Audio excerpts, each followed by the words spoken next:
What is going on, guys? Welcome into another episode of Milk Dogs. Back at it with Andrew. We're going over the top 20 ish or so tight ends, Yep. 12-man leagues, 10-man leagues, whatever you're looking for. We got tight ends for you guys. Yeah. Who we starting out with today, Um, Andrew? Number one, we have Brock Bowers. I think he's kind of the clear number one guy. Top tight end last year. He got a ton of targets. They don't have any new receivers coming in. They have a new head coach. I think he's going to get plenty of targets again this year. Yeah, I think the run game helps them a little bit. I think it gets that offense and opens the pass game more for them. yeah. Yeah, because everybody already automatically assumes that Genty's getting like 20 carries a game minimum. And then, Brock Bowers right there down the middle of the seam, wide open, Geno hitting him. Yeah, I think especially when they start loading the box, and then that just gives Brock Bowers plenty of space to run with because he's getting matched on slower linebackers or smaller corners. I think he's gonna have a pretty great year. Yeah.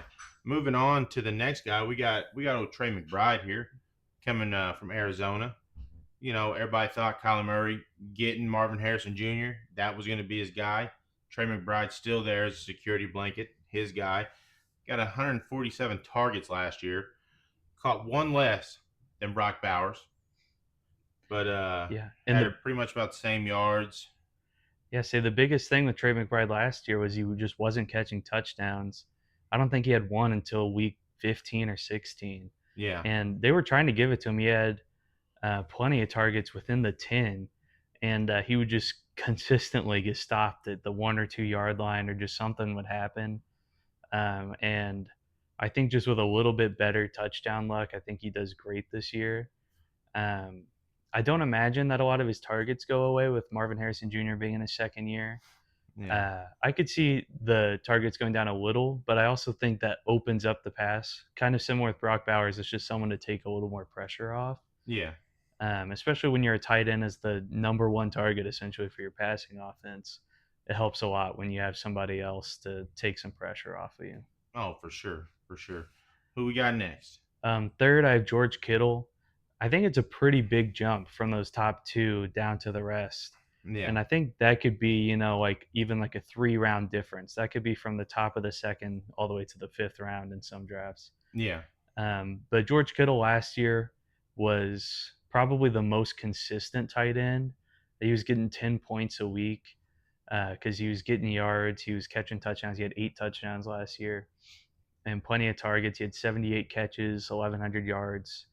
Um, he does this just year in and year out. And I think not having Debo helps him too. Oh yeah, Because, Debo. Yeah, because Debo was their Swiss Army knife that they yeah, just got rid of. So now you got Jennings. Going to be there too. Brandon Ayuk, right, coming off of an injury. yeah. So I think the 49ers for a while, they had a lot of guys who just, they're all great, but since they're all so great, they don't have enough ball to go around. yeah. So when you lose one guy, it kind of allows the others to shine a little more. Next on the list, we got old T.J. Hawkinson. He didn't play all the games last year. Didn't have a Yeah. single touchdown. Yeah. He had some injury trouble. He's been great pretty much every year since he's been in the league. He's another guy who I think will get plenty of targets. I think a lot of younger quarterbacks like to rely on their tight end. We saw that with Jaden Daniels and Zach Ertz last year. Um, and I think JJ McCarthy, I don't think it's going to be a lot different, even if they do have Justin Jefferson. I think, it's easy to see, TJ Hawkinson standing 5 yards in front of you waiting Yeah, for the ball rather than Justin Jefferson running 30 yards downfield. So, yeah. Yeah, like that's always been a rookie's, security blanket is always a tight end, the big man in the middle. Get it out as quick as possible, get it out of your hand. Then that opens up the bigger stuff downfield for Jefferson or Addison or yeah. anybody downfield. Plus you still got Aaron Jones. Aaron Jones opens it up also. Yeah. But yeah, There's I a lot of mean, weapons. I think it helps him more than it hurts him, though. I think we see a lot of what we saw with, like I said, Zach Ertz, those kind of guys who just, when there's enough weapons around them, they just kind of soak up those targets when it's, third and short, or if it's a play where stuff goes wrong and they just need to dump it off. So, yeah.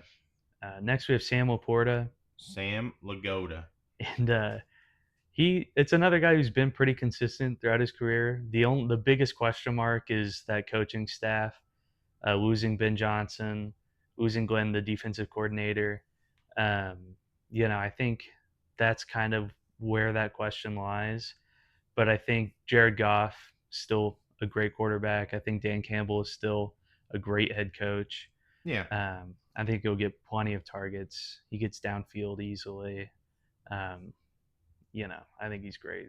Yeah, Samuel Lapointe. His rookie year was incredible. Last year, not so much. He still pulled it around near the end, started getting points. But Yeah, I know a lot of people last year was getting really upset at him for not getting points right off the rip. yeah. And he's kind of one of those guys. There's kind of two different kinds of tight ends where you have guys who get a lot of targets and they kind of just rack up catches and Yards. yards. Sam Laporta is more of a big play tight end, kind of like Tucker Craft, where he might not get as many catches, but when he does, they're big plays. He had 12 yards per reception. He had 11 plays that were 20 plus yards last year, 7 touchdowns. Yeah. So he'll get you points in chunks, but just maybe not the most consistent or reliable. Next on the list, we got Evan Ingram Uh, in Denver this year. For old Bo Nix. Bo Nix. Yeah. Uh, this is one. This is another one. This is kind of a personal preference for me. I think Sean Payton has always done a great job of getting tight ends involved. Um, I think Evan Ingram has been a great tight end his whole career. The only questionable thing I see is I think in Jacksonville he got a lot of those short yard opportunities and run after catch, and that was really where he did a lot. Yeah. And I don't see Sean Payton and the Broncos doing that a lot. Yeah. But I think Evan Ingram can be just as much of a seam and vertical threat as he can a run after the catch guy. So Yeah.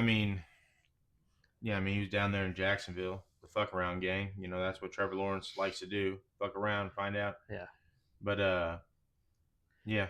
and I mean, he did have some injury issues as well. I think that's another thing to kind of contemplate when thinking about Evan Ingram. He missed almost half of the games. He only played 9, so kind of something to think about when if you're going to pick him up. But yeah. he's great. Like he said, the first couple, and then it just drops off drastically. Yeah. So who we Um, got next? and this is one where he's he can either be top 5 or 20th. It's Travis Kelsey. Last year he still got plenty of targets. He had 133 targets, That's crazy. but just did not produce like he usually does. And I think that's a trend that we're going to see continue. I don't see him doing better as his career goes on, but he's kind of one of those guys where you don't know for sure. Especially when you're getting so many targets, if they're throwing it to him in the red zone, he can get you points in chunks like that. But otherwise, it's hard to rely on that. Yeah. Yeah, Travis Kelsey, he's getting older. Last year, it wasn't even really him getting the targets. It was, he got a lot, like he said. But, like, also, Gray was in there, too. Noah Gray, I think that's his name. But, Yeah, you know, him and Mahomes, they're like this. They're like two peas in a pod. They got to have that connection. If they don't, that's what everybody was waiting on in the Super Bowl, but they never got it going. So that's why they just crumbled. They couldn't get nothing going. yep, This next one, David Njoku. I feel yeah. like this one is kind of a reach because who's Cleveland's quarterback? None of us know. It should be Deshaun Watson, but he's hurt and he's trash. But Njoku last year, right? He did pretty solid. He had about 500 yards.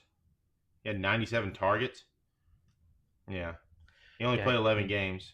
yeah, and I think the biggest thing is who's playing quarterback. Yeah.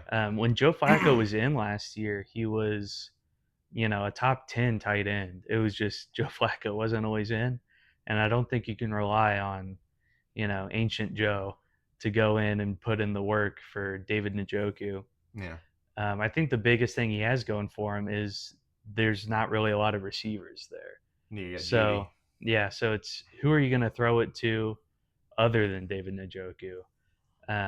I think it's going to be, and if the rookies start playing, he could be an option like the safety blanket we've been talking about. But he's one of those guys who I think could be up there, but it's another 50-50. Is the offense going to perform at all? Yeah. It's hard to tell. I mean, Njoku's an incredible athlete for being a tight end, like coming from the U, but I just feel like the Is quarterback You have to get him the situation. ball. Yeah, you got to get him the ball. The quarterback situation, and they just drafted two running backs to hand the ball off. So I mean, this one's controversial, Yeah. but I mean he's good. He's a good tight end. He's definitely in the top Yeah. 10 in the league for sure. But we just don't know who the quarterback's going to be. Is it going to be Shador that can't stop speeding in Cleveland? You know, is it going to be Daniel Dylan Gabriel, Gabriel, Dylan yeah. Gabriel? Sorry, or is it going to be Kenny Pickett that has to wear two gloves because his hands are small? Yeah. You know, or old man Joe? Yeah. And I don't think it's a good sign when your best option is Joe Flacco. Yeah, Not in 2025. yeah. This ain't the Ravens Yeah. days. It's not 2012. Yeah. Um, Speaking of the Ravens, yeah. Speaking of, we have Mark Andrews next. We've just gotten out of the top 10. He's at 11. Um, he was a guy who last year, first half of the season was nowhere to be found. I think he was a bottom. I think he was like the 60th ranked tight end for the first few weeks. yeah, he was. Um, Yeah, he was missing. yeah, he just wasn't catching or anything. And then the last handful of weeks, he really went crazy. And I think the biggest question mark with him is, I think it's one Isaiah Likely is how many reps is he going to get, and then it's also a lot of his points came from touchdowns. He had 11 touchdowns, so it's That was the most last year in the NFL by tight end. yeah. So is he going to get all those touchdowns again? Um, and I think that's difficult to rely on.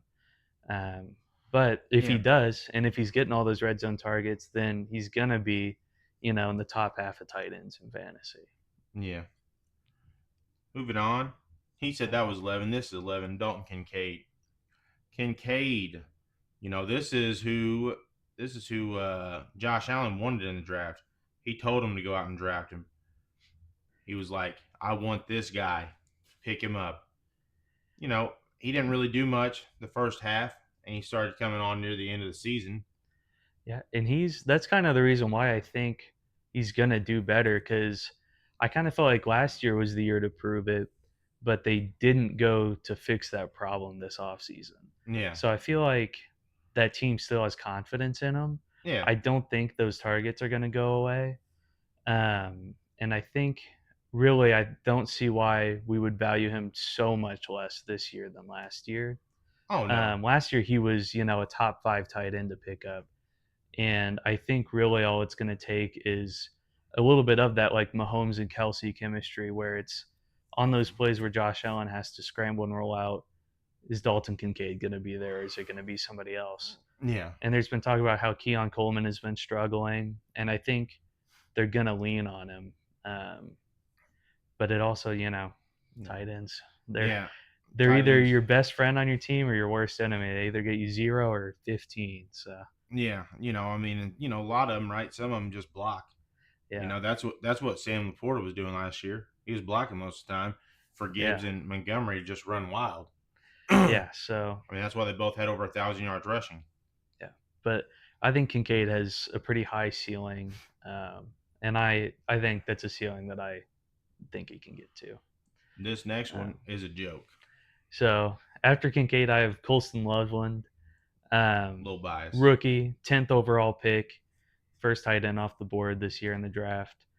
Um, the biggest thing for me Instead of Cole is Kmet, crazy. Ben Johnson's the head coach now. I think Cole Kmet's gonna be kind of a bruiser. He's just gonna be blocking. He didn't get a whole lot of targets last year. Obviously, we didn't have Ben Johnson last year, but he wasn't the safety blanket for Caleb Williams. It was really Keenan Allen was that guy. So I don't see him getting targets. He wasn't getting them last year. I don't really see him getting it this year. But Colston Loveland, I can see being not so much the safety blanket, but an explosive player, kind of like Sam Laporta, Yeah. where Ben Johnson likes to do two tight end sets, and Colston Loveland was the most versatile tight end in college football last year, Yeah, I where mean, he was one of the smaller ones coming out. Like, I mean, he can, he looks more like a wide receiver than a tight end yeah, if you look at him. he's very I don't want to say he's like Kyle Pitts because he's more of a tight end than Kyle Holy Pitts cow! is, This but dude just he's compared him to Kyle Pitts. like Sam Laporta. See, this is what I'm Um, talking about, guys. Bears fans. he lines up at the slot. He can slip out. He can line up at wide receiver if he needs to. Michigan did that a handful of times, but he's an explosive player. He's used to getting the ball a lot. Michigan had a pretty high targeting percentage on him. Caleb Williams got to give him the ball though. I think Ben Johnson is going to draw up a lot of plays for this guy. He's talked about him plenty of times, and I think he's going to show up. Maybe not the first few weeks, but as the season goes on, I think Colston Loveland is going to be the guy. Yeah. Next, obviously a goat, Tucker Craft, baby, coming in last year. He was a big playmaker. He had the highest average yards per reception at 14.1. He was second actually to George Kittle. Was he? Oh, Kittle had .1. Forget Kittle. Ain't Yeah. nobody know Kittle. Yeah. But No, he was up there though. I yeah, mean, Kraft, he's big run after the catch guy. He yeah, gets the ball in open field, but to me, it's about the targets. When you have 7 wide receiver threes, I don't see the ball going around enough. 7 wide receiver three. You It's mean 12 wide receiver twos?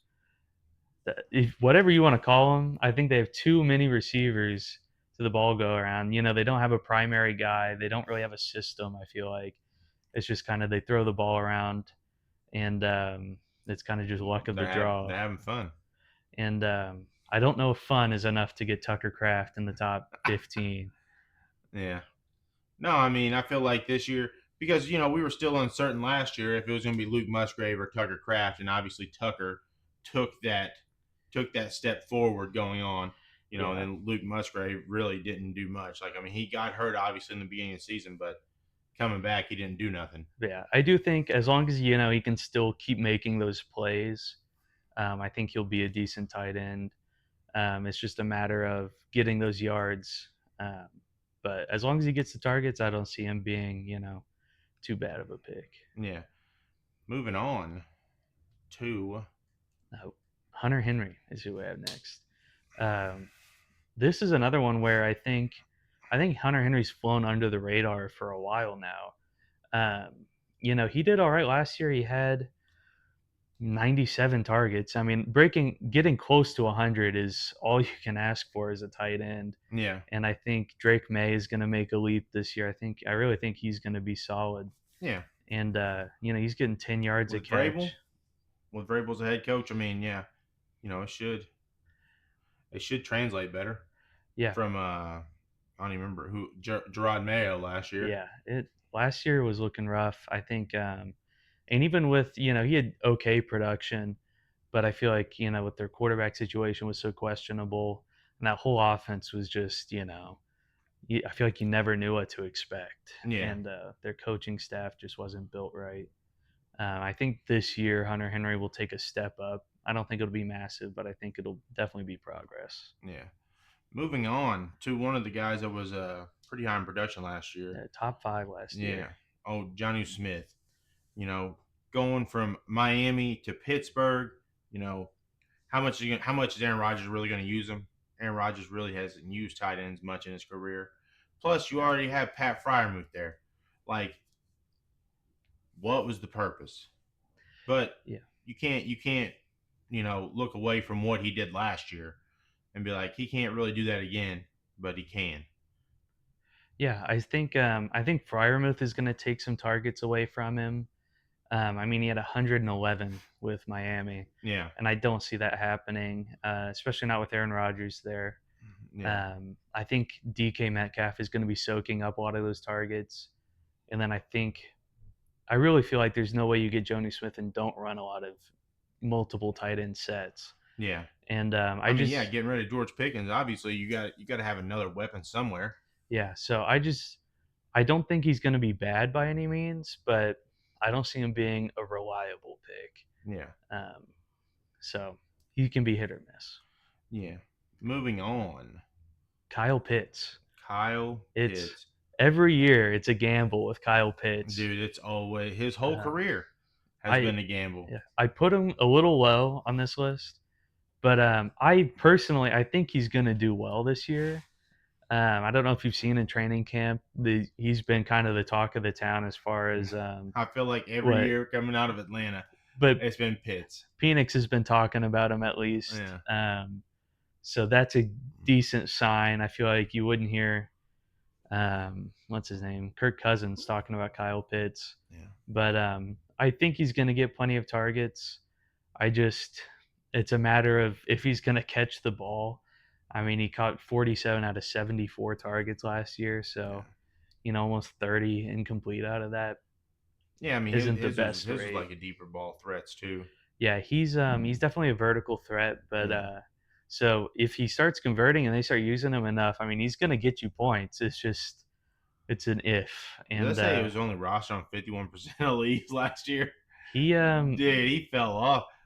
I think people are too nervous to start him because it'd be Yeah. one week, he gets you 20 points because he had a His 60-yard inconsistency. touchdown, and then the next week he's got none because they didn't throw him the ball or he dropped 3 catches or Yeah. he was all over the place. But I think this year is the year for Kyle Pitts. Yeah. We're all hoping. I think third on the The board. Don't take Kittle, just take Kyle yeah. Pitts. Look, dude, I mean, 12th round pick, Kyle Pitts, baby. I'll be there for him. Yeah. After that, I have Dallas Goedert. He's kind of one of those guys where when he gets his chances, he really shows up, but he doesn't get a lot of chances because they have A.J. Brown and Devontae Smith and Saquon. Yeah. That's another team where there's almost just too many good players for their tight end to really get a shot. He had a little bit of injury trouble last year. He played 10 games. Uh, but I think really, if he's there every week, he's going to produce. I think if, Devontae Smith or A.J. Brown were to not play any week for whatever reason, I think Dallas Goedert is the number two. I mean, I think that's when he got most of his points. His fantasy football points last year was like one of them was injured. Like Yeah, Devontae Smith was out. Like that's normally when you see Goddard go off. yeah, Like he had like a 100-yard game with like 11 receptions last year, one game. yeah. Because as good as the Eagles are, there's not a lot of receiver depth. So as soon as one of those top guys goes out, it's the Dallas Goedert show a little bit. Yeah. Moving Uh, on yeah, to the another team in the NFC East. East. We Yeah. got old Jake Ferguson. Yeah, and this is where it kind of starts to get, for me at least, this is where it starts to get where this is guys where it's just preference. Yeah. It's all of these guys I think you could switch out pretty easily. I just put Jake Ferguson at the top because I think he gets targets. He almost had 90 last year. The Cowboys, they picked up George Pickens, so I think that takes away a little bit. But I mean, Ferguson has been there. He's been consistent for a couple years now, and I don't see that going away just because Yeah. they got another receiver. I think the biggest thing that's taken away from him is he didn't catch any touchdowns last year. Yeah. So 0 touchdowns hurts your fantasy, but I don't think you can, just like you can't rely on a guy to catch 12 touchdowns, I don't think you can rely on someone to not get any for a Yeah. full season. So, Yeah, that's crazy. uh, Moving on to another rookie, the second rookie I think that got drafted tight end wise. yeah. Oh, Tyler Warren from Penn State going to the Colts. Yeah, this was the guy that they thought would be the first tight end off the board. I mean, he had 136 targets last year. 1,200 yards. I mean, That's he's a crazy. beast. Yeah. The biggest thing is he's playing for the Colts. Um, Yeah. that's a shaky quarterback situation, and I think it's also at Penn State. They ran a lot of wildcat. They ran a lot of formations built for him because he was their guy, other than their run game. Yeah. And so it was kind of like the perfect storm for him to really, really produce. and I don't really see that happening. Not in his first year. I think the longer he's there, the better he's going to be. And I think it's becoming more common where you see rookie tight ends perform really well. But like we saw with Bowers, it takes a lot of volume, Yeah. and I don't see that happening with Warren. Um, if they do give him a lot of volume, then I think he could easily be top 20, top 15. Um, but it's just a matter of who's going to be throwing him the ball. Yeah. I'm not a big Anthony Richardson believer. I don't think a lot And of Colts fans are either anymore. yeah, and I'm not a huge Daniel Jones believer either. And Let me tap out of this. yeah, and so I think I think he's kind of one of those guys who's just a big question mark on. It's a big if he's going to get targets, if he's going to be starting, if anything. Next on the list, we got Isaiah Likely. We already put Mark Andrews on here, but the question is Likely going to take that jump over Andrews this year, or is he just going to stay at the role he's been at over the last couple seasons? I think this is his third or fourth season coming in this Yeah. year. And Andrews, like we said, he kind of looked rocky out the gate, and that was when Isaiah Likely was doing all his work. Yeah. And I think this is kind of like the Chiefs with Kelsey. I don't see the Ravens getting away from Mark Andrews just because his production dipped last year. Yeah, Um, but Isaiah Likely was good when he was in. It's just I don't see him taking that starting role from Mark Andrews. Um, but in the scenario where Mark Andrews had some injury issues, or if he falls off a cliff again and doesn't get out of it this season, yeah, then Isaiah Likely could very likely make that jump. Um, and then after that was a guy that I was nervous to leave off of the list, was Zach Ertz, and he was one. We've talked about rookies leaning on tight ends, and I feel like that's where a majority of his production came from last year. yeah, Was just Jaden Daniels throwing it to him and over when plays broke down, or him just being that reliable target. But he didn't really run it after the catch. He kind of just caught it and fell over a lot of times. yeah. You know, that's the thing. Is Jaden Daniels? That's another thing we're gonna have to watch out for. Is Jaden Daniels gonna have the sophomore slumps, or is he gonna continue to produce? They all think he's gonna produce still, Yeah, but you go back to last season, right? If he doesn't get that Hail Mary against the Bears, like where's he at? Where's Caleb Williams at? Right. yeah. Uh, Moving on to Brandon Strange. Brenton Strange, Brenton, but Brenton. he's the replacement for Evan Ingram in Jacksonville, and so that's the biggest reason why I have him on this list. Yeah, Um, he's way down this list. yeah, Evan or Trevor Lawrence likes to throw it to his tight ends. The only thing is with the new coach, there's going to be a new offense. I'm not sure how many targets he's going to get. He's kind of unproven. Dude, there ain't no way he's Um, down this low. yeah, you're probably not going to see him on there, but he's There he kind is. of Oh, one of he's those literally guys. right below Brandon Ingram or Yeah, Evan Ingram. so he's kind of one of those guys where if he gets the volume, I think he'll be a pretty solid pick. It's just, are they going to run a similar offense to last year, or is it going to be this new, um, you know, whatever they come up with offense? Yeah. These next couple, right? We're just trying to get through them. We got OK Dotton from the Yeah, old Tampa Bay Buccaneers. That's Baker's guy. Baker loves throwing to this guy. He yeah, did pretty solid last year. He was up here. yeah, and he's kind of the same thing. I felt like he was a little spotty, where like you would have games where he really produced, but it's also when you have Mike Evans and Chris Godwin, Yeah. it's you know how So it's kind of often like the can you get same. him the ball? Yeah, kind of like the same boat as Dallas Goddard, Yeah, right? You got AJ Brown and uh, Smith, and obviously they have a better running back than the Bucks do. They got yeah. Saquon. Yeah, but you have to just think about, how many targets, how many catches is this guy going to get? How many opportunities is he going to have? And I don't see K Dot getting a ton of them, Yeah. but I think, if you have a pretty deep league, I don't think that's a bad pick at all. Oh no. Uh, and then after that, it's probably the biggest wild card out of most of these tight ends is Darren Waller. Yeah. Um, He's not even on the list, guys. yeah, and So this was, you know, with how much the Dolphins threw the ball to Jonnu Smith last year, that's kind of the biggest thing he has going for him. And I think that's honestly the only reason he came out of retirement for the trade was he looked and saw, oh, Jonnu Smith had 111 targets at tight end last year. Yeah, and I'll get on the Dolphins and take all those. yeah, and I suck at rapping. Yeah. My my second career choice wasn't good. Yeah. So I think, you know, if he gets his hands back, when he was with the Raiders, he was great. Yeah, It and was he just, went to the Giants. You he, know, he was hurt going to the Giants yeah, from the Raiders. he wasn't quite playing the same. But I think, if he gets those targets, great.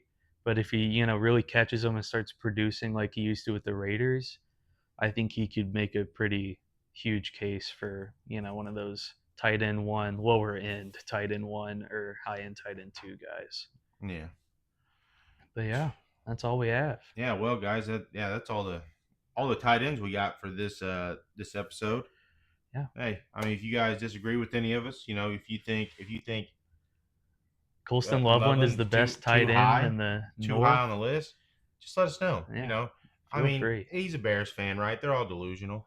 It's Or just if what you think happens. Colton Komet's the guy, get in there. Let us know. Yeah, I mean, if you also think David Njoku too high on our list, let us know. Yeah, he could be the guy. He could be He's number one. if they take Joe Flacco and wheel him out there week after week, Yeah. I think Dave Njoku. I think he's going to be top 10. Oh, dude. Yeah. I mean, that was Flacco's guy. Yeah, he was slinging it to him every week. Yeah. But thanks for stopping in, watching. See you guys on the next one.